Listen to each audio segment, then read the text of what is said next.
Olá, estamos começando mais um Rumo Certo. Hoje nós vamos falar sobre psicologia organizacional e gestão estratégica de pessoas. E aí eu recebo hoje o psicólogo e CEO da Smart Leader, Thiago Gomes. Thiago, seja muito bem-vindo. Obrigado, é um prazer estar falando com vocês. Prazer todo nosso, obrigado também pela sua disponibilidade de conversar com a gente, trocar ideias, trocar experiências. Eu queria conhecer um pouco mais de Thiago. Quem é o Thiago, a sua trajetória, a sua experiência e o trabalho que você faz hoje na Smart Leader. O que é a Smart Leader, aliás? Legal. Bom, o Thiago é um publicitário que depois se formou em psicologia, então tem essas duas veias aí, um pé bem grande dentro da tecnologia. Então a minha trajetória começou lá em 2002, estava fazendo ferramentas online para consultorias, testes psicológicos, eletronizando isso. E aí apareceu uma grande oportunidade de fazer treinamento para liderança. E aí, como eu já tinha feito psicologia e já estava dentro aí do segmento, eu acabei aceitando esse desafio e a gente se tornou uma consultoria chamada Insight Gestão. E depois de 10 anos dando treinamento para líderes, em 2012, o iPad tinha sido lançado em 2010, março, abril de 2010. O iPad já estava, todo mundo estava querendo usar, ter e entender como funcionava. E aí a ideia era que cada líder tivesse ali um iPad ou um tablet na sua mão, e aí em 2012 eu desenhei o Smart Leader, que foi uma ferramenta focada em os líderes registrarem feedback, registrarem elogios para as pessoas, avaliarem o desempenho das pessoas nas metas delas e também nas competências, nessa parte mais comportamental, para que a gente pudesse ter essas duas visões, competências e metas. Com essas duas visões, ficava mais fácil da gente tomar a decisão. Basicamente é isso. Então, Smart Leader hoje já tem 10 anos. E aí, muito com o uso da ferramenta tecnologia aí, né? Importante isso, medir as duas competências e metas, mas usando da tecnologia. Esse é o processo. Exatamente. A ideia é que os líderes tivessem na mão deles uma ferramenta tecnológica, um aplicativo, ou mesmo entrando pela internet, num site, e lá ele registraria as informações dos colaboradores dele, do time dele, para ele mesmo começar a tomar mais decisões, assumir mais o papel dele de gestor de pessoas e também de gestor de resultados, que eu acredito que sejam dois grandes papéis aí da liderança. Pois é, e o quanto é importante isso, ter essas duas questões equilibradas, né? Gestão quase que financeira e, ao mesmo tempo, gestão de pessoas aí no processo. É um equilíbrio, tem que ser junto, né, Thiago? É isso aí. Se você só pensar no lado comportamental e a gente não tiver resultado das pessoas, a empresa não para em pé. Se a gente só pensar no lado de resultados, de metas, e a gente tiver pessoas que não têm bom relacionamento, não têm uma boa comunicação, não têm uma boa cooperação, não seguem os processos, a gente vai ter uma coisa meio manca. E aí não vai funcionar também, porque no médio e longo prazo, essas pessoas não vão se sustentar junto à equipe e não vão conseguir contribuir como deveriam. Então tem que ter os dois lados. Então, mas onde começa esse processo? É no recrutamento? É o RH o grande responsável pela entrada desse processo numa corporação, numa empresa, pequena ou grande que seja? Eu acredito que o RH ele dá o pontapé inicial na atração. Hoje em dia a gente fala bastante de marca empregadora, a gente fala bastante das empresas divulgarem os seus benefícios, o seu ambiente, o seu clima para fora, e aí sim, o RH tem esse papel fundamental de atrair. Mas quando entra a pessoa, aí o líder já precisa assumir um grande papel, que é de fazer essa integração das pessoas, de fazer um alinhamento de expectativas com esses colaboradores, de conhecê-los profundamente. E aí a tecnologia pode ajudar bastante nisso, sem, claro, a gente perder esse lado humano, a gente entender como funciona cada um dos membros do nosso time, para que a gente possa colocar a pessoa certa no lugar certo. Qual tem sido a tendência eu diria, nos recrutamentos? Os RHs estão selecionando muito ainda por questões mais técnicas, por questões comportamentais, voltando lá aquele assunto que a gente sempre fala aqui também de hard skills, soft skills. Isso no mercado hoje tem mesmo um peso importante. A gente está ainda fazendo muitos recrutamentos mais tradicionais. Como é que está o nosso mercado hoje? Como é que a gente está no Brasil nesse sentido? Bom, eu acredito que para algumas funções, os hard skills, né, as competências técnicas, elas são muito importantes e é claro que elas vão ser levadas em consideração para essas funções. Mas a gente percebe que se a gente tiver pessoas que têm fit cultural e que têm tendência, né, potencial de bastante engajamento, comprometimento, de aprender rapidamente, essa é uma competência super importante para esse momento, os RHs estão começando a olhar muito mais fortemente para esse lado comportamental. Afinal, a gente tem que acreditar que todo mundo pode aprender as coisas, todo mundo tem capacidade, e se eu tiver pessoas comprometidas, com disciplina e com engajamento, eu consigo fazer com que essas pessoas aprendam as hard skills menos técnicas, né? Tem hard skills que são muito técnicas, por exemplo, mexer num maquinário muito específico, que precisa de um curso, de uma certificação. Então, para esses cargos, sim, o RH vai se preocupar também bastante com as competências técnicas, e para os cargos que eu preciso de mais autonomia, mais criatividade, ampliar minha visão e que eu tenho que ter alguns conhecimentos também, as pessoas vão buscar e vão aprender e vão se autodesenvolver nisso. Então, para a gente manter um processo efetivo, competitivo numa empresa, então, a gente parte de um planejamento muito bem feito, né? Porque envolve não só RH nesse caso, né? Todos os departamentos têm que estar envolvidos para que esse processo não seja só um projeto que eu implanto ali e acabou, não é só o recrutamento que interessa, e nem aí, nesse caso, como você falou, as habilidades tanto comportamentais quanto técnicas, né? Mas é isso, precisa hoje em dia também da gente ver as corporações, as empresas, com o envolvimento de todos, Thiago. Como é que você vê os relacionamentos com outros departamentos também, para que essas habilidades e até os resultados sejam efetivos? Essa pergunta é muito importante, que é uma coisa que a gente tem falado há muito tempo já, do RH se tornar mais estratégico. E se a gente for pensar no fluxo, começa no processo de recrutamento, né, desde a atração das pessoas. Depois disso, a gente tem o onboard ou a integração dessas pessoas, e aí a gente vai fazer o alinhamento de metas e tudo mais. Quando a gente faz o alinhamento de metas, a gente passa a acompanhar essas pessoas e aí a gente passa também a avaliar as competências delas, as entregas no dia a dia, até a parte de avaliações de potencial, desenvolvimento de competências, treinamentos online, presenciais, até lá promoções, sucessão e possíveis desligamentos. Então, quando a gente pensa nesse processo todo, a gente vê a importância do RH estar presente em todas as etapas como um apoio, mas ao mesmo tempo o RH está muito conectado com a estratégia das organizações. Então, o RH precisa estar ligado ao negócio, ele precisa entender as dores da logística, ele precisa entender as dificuldades da área de TI, ele precisa entender os desafios da área financeira. Se ele tiver essa conexão com todas as áreas, ele vai conseguir entender essa jornada que as pessoas estão passando dentro da organização para poder realmente ser um apoio mais interessante, mais estratégico para as lideranças. Esse é o caminho que eu vejo. E a gente está num momento assim, de transição. Muitas empresas já conseguiram fazer essa adaptação, já implantaram aí business partner dentro das suas áreas ou dentro das suas unidades, das suas regionais, para ter essa visão e ficar realmente colada no negócio. Isso ajuda bastante. Mas algumas empresas nacionais ou mais familiares, mesmo assim com muitos colaboradores, estão nesse processo de transição, mas eu vejo isso de uma forma bem positiva e eu acho que a gente está no caminho certo. Mas que dificuldade, que gargalo tem ainda? É uma questão cultural isso ainda não? Ou é investimento, é tecnologia? Onde é que a gente está para que isso ainda avance um pouco mais? Tem a questão cultural que nós mesmos, né, enquanto líderes, a gente criou essa cultura de fazer uma avaliação das competências só uma vez por ano.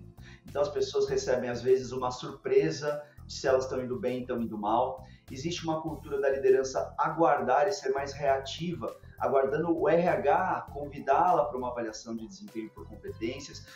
O RH não conseguiu ainda entender que é importante capacitar a liderança para que ela consiga fazer essas avaliações de forma mais recorrentes.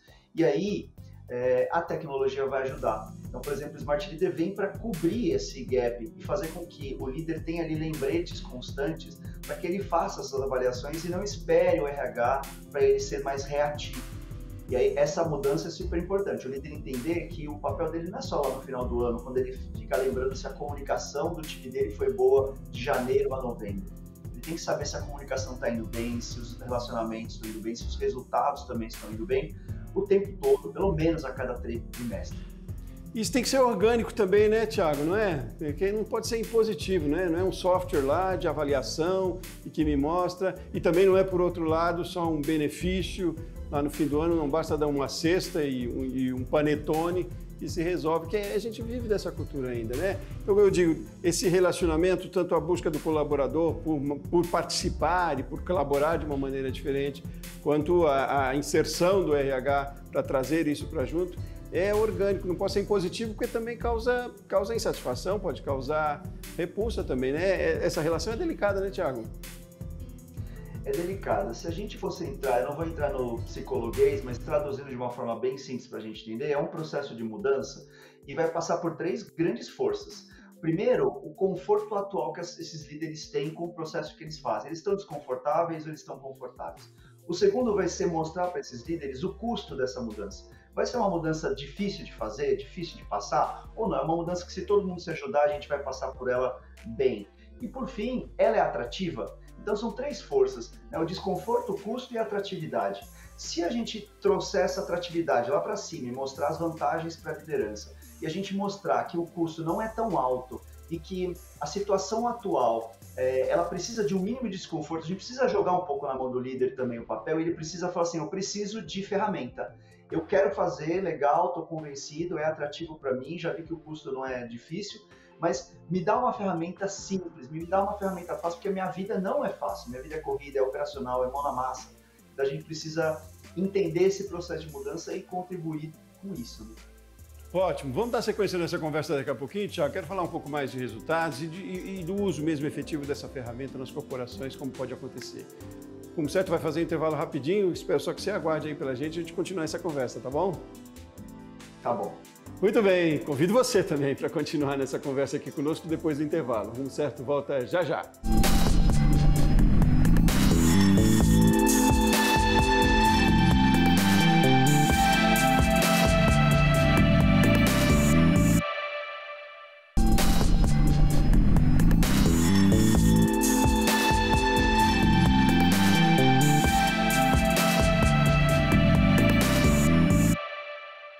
De volta com o programa Rumo Certo, nós estamos dando atenção hoje à gestão de pessoas aqui no nosso programa.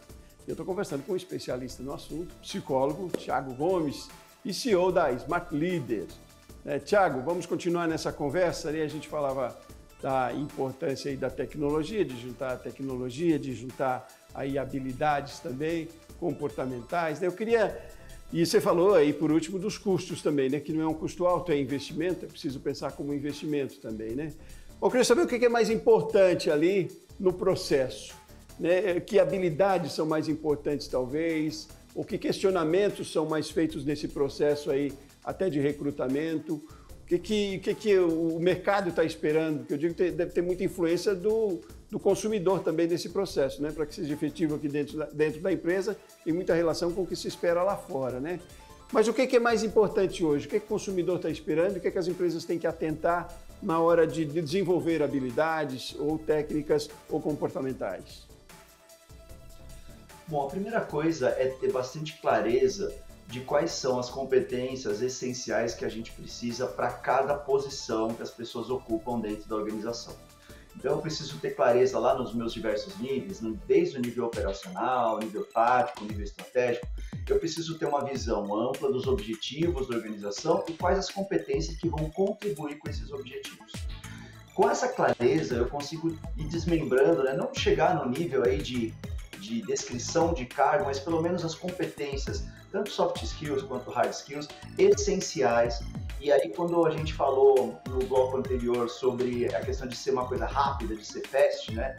É importante, no passado a gente tinha lá 25 itens para as pessoas responderem, demorava 2 horas para cada colaborador, e hoje eu estou vendo um movimento das empresas diminuindo esse número de competências para que seja mais prazeroso, seja uma experiência positiva também para a liderança. Então, sabendo claramente quais são as competências essenciais e conectando essas competências às metas e aos objetivos estratégicos das pessoas, a gente vai conseguir trazer esses resultados que são esperados por quem contrata esse tipo de ferramenta.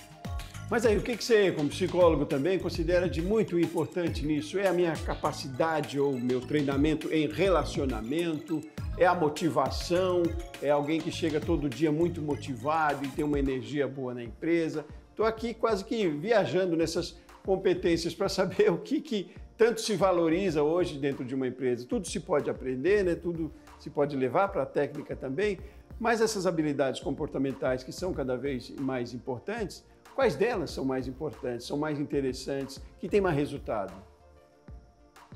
Bom, hoje, com o aumento do uso da tecnologia, a gente tem visto um movimento para humanizar as relações muito forte. Então, a competência principal que eu vejo desde os processos de recrutamento tem a ver com a inteligência emocional. Então, é uma das competências fundamentais, essenciais que a gente precisa ter hoje para praticamente todas as funções, as posições que a gente ocupa. Então, naquela listinha que eu tinha falado de competências essenciais, a inteligência emocional é uma das mais importantes. Em segundo, eu vejo também você ter a capacidade de se adaptar. Essa capacidade de adaptação é muito importante, porque se a gente está num processo de mudanças muito grande, uma revolução, né, desse RH 4.0, a gente precisa dessa capacidade de mudança rápida e de aprendizado rápido também. Então, eu vejo essas duas grandes competências como essenciais para as pessoas.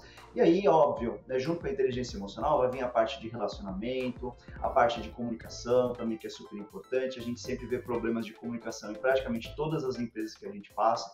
Então, é um investimento fundamental olhar para a inteligência emocional e para essa flexibilidade, essa capacidade de adaptação. Então, mas são habilidades que se desenvolvem, Thiago, porque é muito comum também a gente dizer que é perfil já, né? Uma pessoa já é todo dia motivada, uma pessoa já tem mais facilidade de se comunicar. Mas então a gente pode desenvolver isso também dentro da empresa. Eu imagino que a figura de um psicólogo aí seja importantíssima dentro de uma empresa hoje em dia, cada vez mais, né? Com certeza, eu não gosto muito dessa coisa de perfil, porque a gente encaixota as pessoas e a gente acaba limitando elas.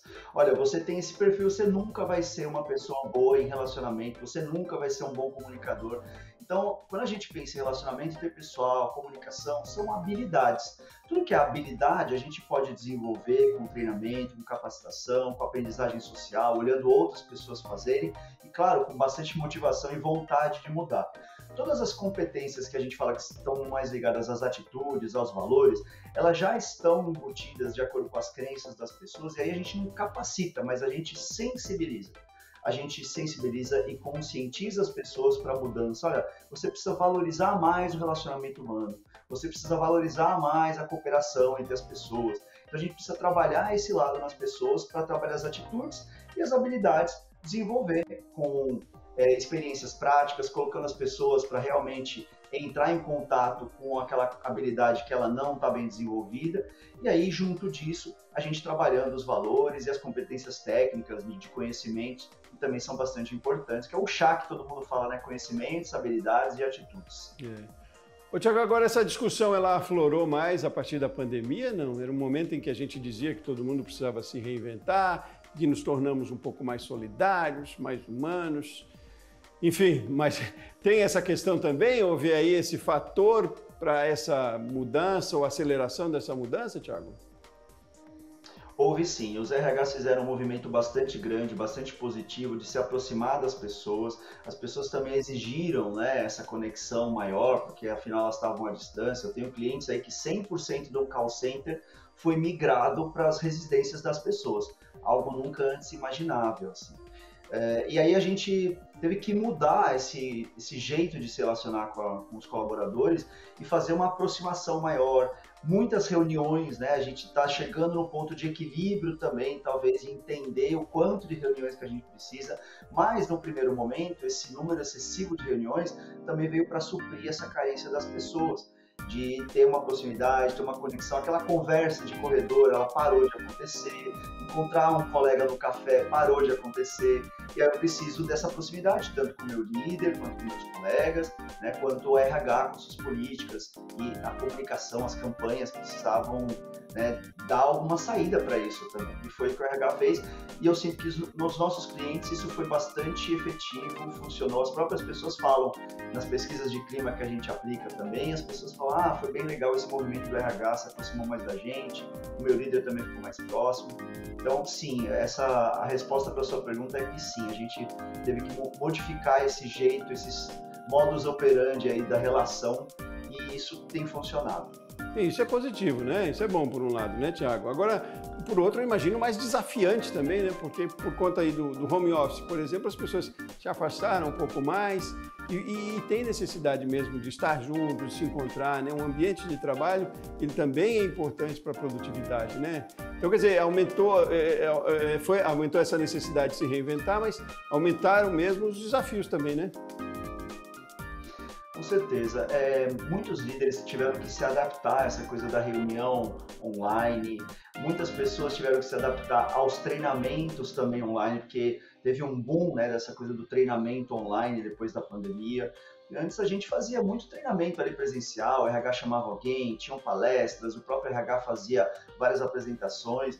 Então, os desafios que a gente vivenciou maiores por parte da liderança foi essa capacidade de se adaptar a um novo jeito de gerenciar pessoas e liderar pessoas. Porque quando você está no tete-a-tete, quando você está ali de frente para a pessoa, a gente pensa, vamos separar, né? Motivar ou estimular a motivação e gerenciar pessoas, são coisas distintas.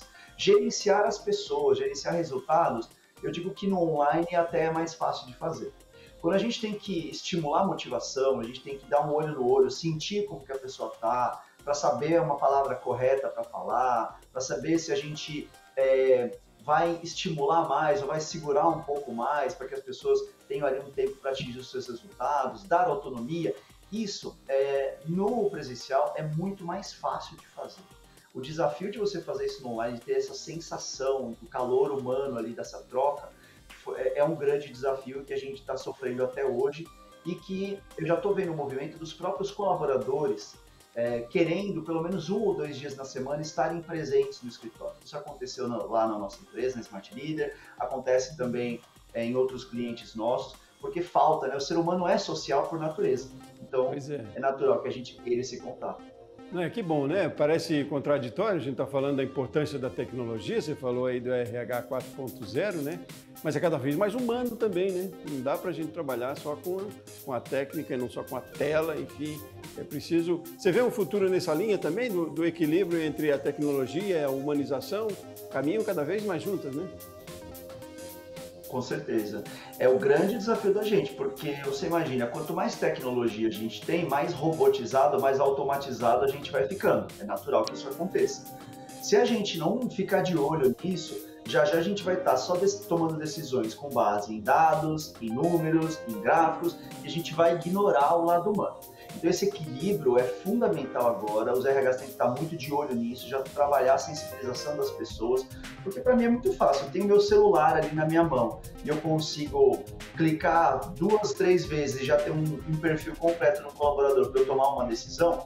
Para que eu vou conversar com ele? Para que eu vou fazer uma reunião? Então, muitos líderes podem utilizar essa praticidade para tomar decisão muito mais rápida e esquecer desse lado humano, de ouvir as pessoas, e simplesmente fazer uma coisa sem ouvir o outro lado. A gente precisa fazer isso, isso é importantíssimo. Por mais que a gente tenha metas claras, sempre do outro lado o colaborador percebe injustiças de um lado e de outro, acha que não está sendo bem avaliado. Então, agora, mais ainda, a gente precisa dessa humanização, dessa proximidade da liderança.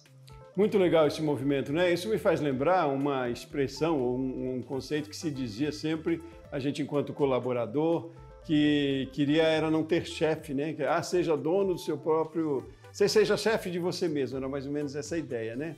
Mas isso vai caindo, né? Infelizmente, isso vai se tornando uma teoria antiquada, né? Porque... não é problema ter chefe, né? Precisa ter liderança que esteja ali alinhada com você, alinhada com a empresa e você também. Quer dizer, não é algo de cima para baixo, não tem mais essa hierarquia, apesar de ter, mas eu digo, no dia a dia, ela não é produtiva, né? Eu fico feliz de saber que a gente segue para essa linha também, para esse caminho, onde não tem mais que ter medo de chefe como se tinha antigamente. Havia uma máxima, até a publicidade usava isso, né? Então isso não existe mais, né? Felizmente, né, Tiago? Sim, hoje a gente vê que as empresas estão mais achatadas nos seus organogramas. Tem menos verticalização, O líder, às vezes, ele é líder num projeto, mas em outra pessoa é líder de um segundo projeto que está acontecendo, porque ela tem habilidades, competências que vão ajudar, né, nessa liderança. A gente vê também equipes autogerenciáveis, a gente tem algumas equipes de autogestão lá, mas é claro que sempre precisa de uma figura, de alguém em algum momento de liderança, para ajudar no direcionamento, para apoiar as pessoas, para humanizar as relações. E a gente também tem que estimular essa humanização, porque a gente não pode esquecer que a tecnologia, ela não está só do RH para as pessoas e do líder para as pessoas, ela está também entre as pessoas e os clientes também. Então, quando a gente vê que o próprio colaborador tem bastante tecnologia para atuar com o cliente, o nível de humanização da relação colaborador-cliente pode também ir caindo ao longo do tempo. Então a gente precisa, enquanto gestores, enquanto líderes, olhar também para essa vertente, perceber que os colaboradores também precisam humanizar essas relações entre eles ali nas equipes e entre eles e os clientes também. Ótimo, ótimo. Não é só vender, não é só para fora, é de lá para cá e aqui dentro a gestão precisa ser muito, muito bem feita. Thiago, foi um prazer enorme, um aprendizado conversar com você aí. Muitíssimo obrigado pela sua participação, disponibilidade desse tempo aí, dessa meia hora para a gente trazer esse assunto tão interessante, viu? Eu que agradeço. Muito obrigado e precisando conversar de novo, a gente está à disposição. Ótimo, a gente também. Um abraço grande para você, Thiago. E um abraço para você que nos acompanhou no Rumo Certo até agora. Eu volto no próximo programa. Até mais.